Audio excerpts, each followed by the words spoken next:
الله لا إله إلا هو الحي Bismillahirrahmanirrahim. القيوم. Assalamualaikum warahmatullahi wabarakatuh. Alhamdulillah rabbil alamin. Nahmadu wa nasta'inu wa nastaghfiruh.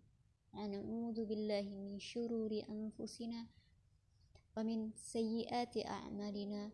May yahdihillahu fala mudhillalah wa may yudlilhu fala hadiyalah. Allahumma shalli wa sallim ala sayyidina Muhammad wa ala alihi wa sahbihi ajma'in. Amma ba'd. Amin Allahumma amin. Baik, bismillahirrahmanirrahim. Langsung saja perkenalan dulu. Saya Mona, mahasiswa Ilmu Al-Qur'an dan Tafsir STAN Sultan Abdurrahman. Adapun pada kesempatan kali ini, video ini saya akan menjelaskan tentang zikir setelah sholat atau disebut wirid. Video ini dibuat atas pemenuhan tugas pada mata kuliah praktek ibadah yang dibimbing oleh dosen kita, Ibu Islamiyah MAG. Langsung saja kita masuki pembahasannya. Yang pertama itu definisi wirid. Wirid secara bahasa, adapun wirid ini secara bahasa berasal dari kata waroda, yuridu, wuruda, wirdun. Asal jamaknya dari kata aurad yang berarti datang atau mendatangi. Sedangkan secara istilah wirid ini adalah sesuatu yang sudah menjadi kebiasaan secara tertib bagi seseorang atau seorang guru kepada muridnya berupa zikir-zikir dan macam-macam ibadah sejenisnya. Jadi, seperti asal katanya tadi yang berarti mendatangi, wirid ini adalah suatu penamaan, hanya sebuah istilah. Dia adalah sebuah istilah untuk penyebutan terhadap suatu kegiatan atau kebiasaan dalam peribadatan seperti rutinitas ataupun majelis zikir dan doa dengan masing-masing tertibnya. Apa sih bedanya wirid dengan zikir? Dan kenapa jadi disebut wirid? Nah, wirid itu adalah istilah yang serumpun dengan zikir. Dia itu adalah bagian dari zikir. Jadi wirid ini adalah bagian dari zikir. Bedanya, zikir ini cakupannya luas. Zikir itu secara baik pelaksanaan ataupun secara definisi memiliki makna yang luas. Dalam sholat dapat disebut zikir, dalam doa dapat disebut zikir, ketika kita membaca Quran juga dapat disebut zikir. Sedangkan wirid ialah dia lebih khusus, pengkhususan, terikat waktu, tempat dan cara pelaksanaannya. Selanjutnya hukum zikir setelah sholat fardu. Salah satu ayat yang menyebutkan tentang zikir terdapat dalam surah An-Nisa ayat 103.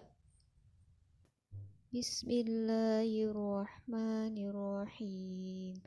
فَإِذَا قَضَيْتُمُ الصَّلَاةَ فَاذْكُرُوا اللَّهَ قِيَامًا وَقُعُودًا وَعَلَى جُنُوبِكُمْ.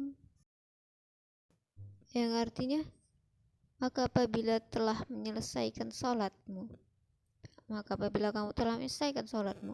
ingatlah Allah di waktu berdiri, duduk, dan di waktu berbaring. Adapun merujuk kepada tafsirannya, ayat ini itu memperuntukkan pada dua hal. Yang pertama, zikir di sini adalah perintah setelah sholat dalam keadaan khauf atau dalam keadaan perang. Terus ini juga bisa diperuntukkan perintah zikir dalam keadaan lainnya, termasuk keadaan setelah sholat fardu. Kalau dikaitkan dengan pengertian zikir secara umum, maka jelas zikir ini sebagaimana artinya mengingat Allah, diperintahkan dalam keadaan apapun, harus hatinya harus senantiasa bersama Allah. Jadi zikir ini tuh hukumnya dianjurkan, sangat dianjurkan, sangat diutamakan. Baik dia setelah sholat fardu, dilaksanakan setelah sholat fardu, maupun dalam keadaan apapun. Adapun sebagaimana riwayat yang menguatkannya pula tentang hukum zikir, khususnya zikir setelah melakukan zikir setelah sholat fardu, ialah riwayat dari Sauban pernah bercerita bahwa Rasulullah SAW setelah selesai sholat, beliau beristighfar 3 kali. Al-Walid, salah satu perawi hadis, pernah bertanya kepada Al-Auza'i, bagaimanakah redaksi istighfar beliau? Astagfirullah, astagfirullah, gitu jawab Al-Auza'i. Katanya, tidak akan meremehkan wirid kecuali orang yang bodoh, sebab Al-Warid atau Al-Waridnya Allah, karunia Allah akan diperoleh di akhirat, sedangkan Al-Wirid akan selesai bersamaan musnahnya dunia. Kemudian rukun wirid atau tata cara zikir setelah sholat. Bagaimana tata cara zikir setelah sholat menurut tuntunan Rasulullah SAW? Berikut tata caranya.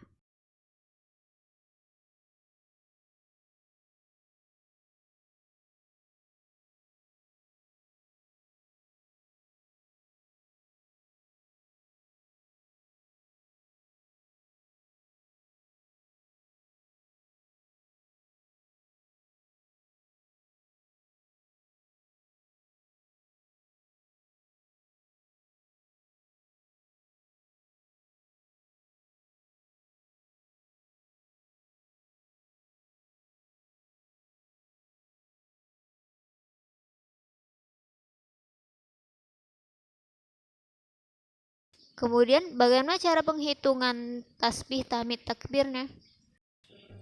Cara zikirnya pun ada tuntunannya dari Rasulullah SAW. Jadi riwayat dari Yasirah bintu Yasir radhiyallahu anha bahwa Nabi SAW bersabda, yang artinya, hendaklah kalian bertasbih, bertahlil, bertakdis, dan buatlah dengan jari-jari, karena sesungguhnya jari-jari tersebut akan ditanya dan akan bicara di hari akhir. Adapun mengenai bagaimana bentuk uqbahnya atau bagaimana bentuk tekukannya itu dibebaskan karena ia merupakan perkara yang longgar. Kita dapat perhatikan ya, ruas-ruas jari kita masing-masingnya kan terdiri dari 3 dikali 5 jari, 15. 2 kali putaran 30. Tambah 3 lagi ruas jari 33. Begitu demikian. Adapun mengenai penggunaan sarana lain seperti menggunakan biji tasbih, itu terdapat perbedaan pandangan ulama terhadap hukumnya. Yakni kemudian yang ditarjih dengan mendapatkan hukum makruh sebagai pendapat yang kuat. Jadi menggunakan sarana lain seperti biji tasbih dalam berzikir sholat itu hukumnya makruh. Jadi apabila sudah ada tuntunannya, sudah ada sunnahnya, hadisnya, kenapa menggunakan cara lain? Dia bisa menggunakan jari, sebagaimana apa yang disunnahkan itu adalah ada manfaat di baliknya, faedah di baliknya. Terus ada seputar pertanyaan umat mengenai bagaimana kalau zikir itu dilakukan berjamaah, apa hukumnya? Jadi zikir sendiri-sendiri setelah sholat itu hukumnya sunnah, kan sangat dianjurkan. Namun apabila dilakukan berjamaah, baik dia jahar ataupun sir, itu tidak dilarang, bahkan dianjurkan. Ini merupakan pendapat Imam Nawawi. Menurut Imam Syafi'i bahkan lebih diutamakan, begitupun Imam Ahmad dan Imam Malik. Ada dalilnya Dalilnya terdapat pada Quran surah Al-Imran 191, surah Al-Ahzab ayat 35, ayat 41 sampai 40 42. Hadis-hadis salah satu riwayat hadisnya yaitu dari Abu Hurairah radhiyallahu anhu dan Abu Sa'id radhiyallahu anhu bersabda, tiada suatu kaum yang duduk berzikir kepada Allah kecuali para malaikat mengurumuninya dan mereka akan dinaungi rahmat dan dituntun ketenangan jiwa kepada mereka dan Allah membanggakan mereka di depan majelisnya. Terdapat pula dalam riwayat hadis sahih dan dhaif Sunan At-Tirmidzi. Adapun menurut riwayat dari Imam Asy-Syafi'i, jadi imam dan makmum silakan memilih zikir yang ia amalkan setelah sholat dan hendaknya ia merendahkan suara ketika berzikir, kecuali jika imam ingin mengajarkan kepada mereka, mengajarkan para makmum, maka silakan dikeraskan suaranya sampai makmum mengerti. Imam Syafi'i membolehkan zikir zahir, tapi tidak untuk melaksanakan, tidak ada tuntunan penyebutan zikirnya itu secara serentak, dipimpin untuk diselaraskan. Adapun mengenai keterangan jahar atau sir,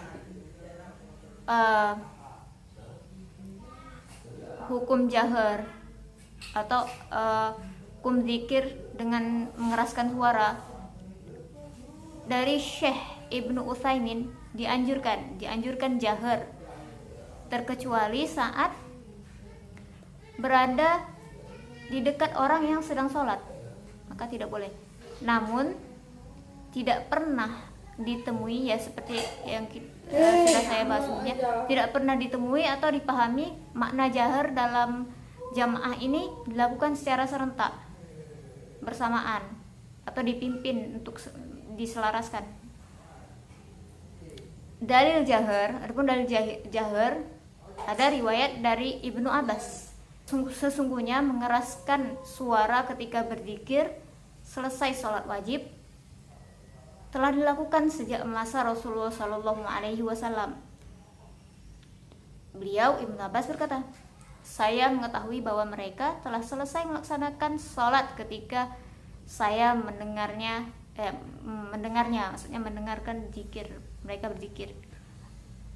Dalam hadis riwayat Bukhari dan Muslim.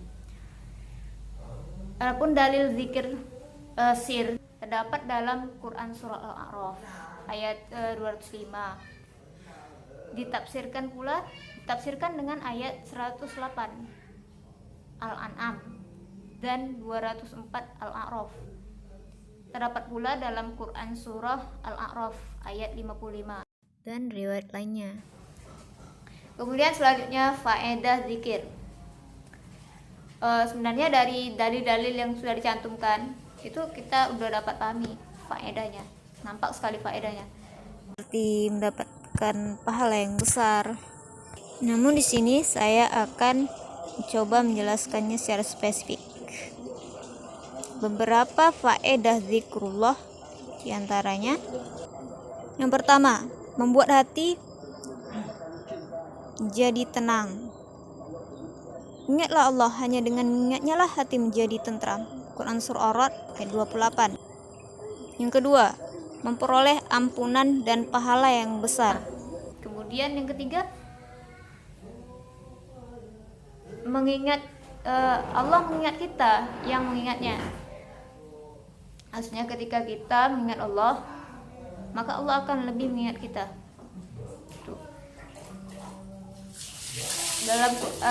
Terdapat dalam Quran surah Al-Baqarah ayat 152. Yang keempat, perintah Allah untuk mengingatnya sebanyak-banyaknya.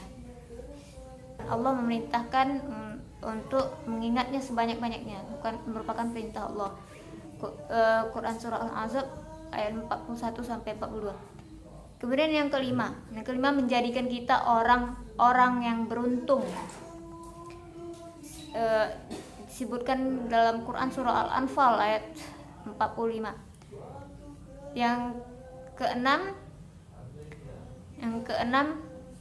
merupakan pembeda antara mukmin dan munafik. Terdapat dalam surah An-Nisa, kejelasan terdapat dalam surah An-Nisa ayat 142. Yang ketujuh merupakan amalan ibadah yang paling ringan. Kemudian yang terakhir, adab-adab dalam zikir, adab-adab berzikir. Di antaranya yang pertama, apabila diucapkan secara lisan atau jahar, hindari tempat yang bernajis seperti dalam WC misalnya. Kalau misalnya kita itu mau ambil wudhu dalam WC, nah itu tuh niatnya memang nggak perlu dilafazkan kan, apalagi di dalam WC nggak perlu dilafazkan.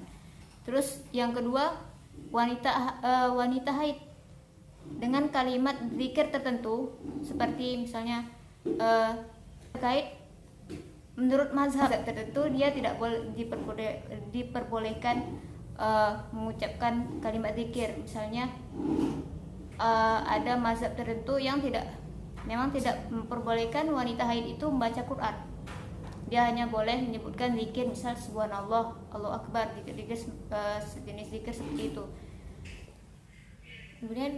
Kemudian yang ketiga, dalam keadaan bermaksiat, menyebut nama Allah untuk bermaksiat. Misal seorang mau mencuri, dia pakai nyebut bismillah dulu. Mau pergi pacaran pakai bismillah dulu, bismillah misalnya, insyaallah, jenisnya seperti itu.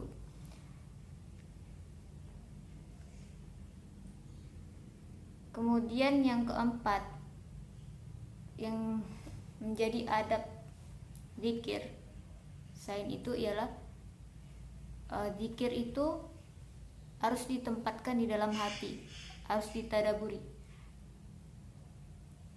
Tidak boleh di dalam zikir kita seperti misalnya memperolok-olok atau bermain-main, bersenda gurau, misalnya kita dalam keadaan terkikik-kikik, tertawa gitu.